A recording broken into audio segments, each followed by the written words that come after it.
I never give up. देख रहे हैं गाइज आपके लिए क्या एनर्जी निकल कर आई है। सुबह सुबह जो आपकी एनर्जी में आज कार्ड आया वो है आई नेवर गिव अप का। क्या लगता है आपको जीवन में इतनी कठिनाइयां हैं, पहाड़ जैसी जिंदगी हो गई है, हर काम में ऑब्स्टेकल्स हैं, कोई भी काम नहीं बन रहे हैं और आप गिव अप करने के बारे में सोच रहे हैं, तो गाइज महादेव आपको ये मैसेज दे रहे हैं कि गिव अप नहीं करना है, डटे रहिए।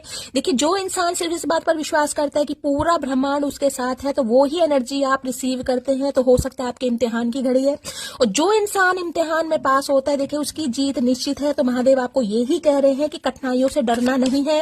अगर इस समय आपको बहुत सारे काम ऐसे दिखाई दे रहे हैं जिनमें आपको दूर दूर तक सफलता नहीं दिखाई दे रही, हार्डवर्क ज्यादा है और आप बहुत ज्यादा परेशान हो चुके हैं, आप गिव अप करने की स्थिति में आ गए हैं, तो आपको गिव अप नहीं करना है। और मैं देख लेती हूँ I am proud of my self, क्योंकि एक समय ऐसे आने वाला है जिसपे आप खुद पर प्राउड करेंगे, आप बहुत खुश रहेंगे। दुनिया कहीं ना कहीं आप पर बहुत ज्यादा प्राइड फील करने वाली है, कुछ ऐसा आप करके दिखाएंगे गाइस जिससे कहीं ना कहीं आपके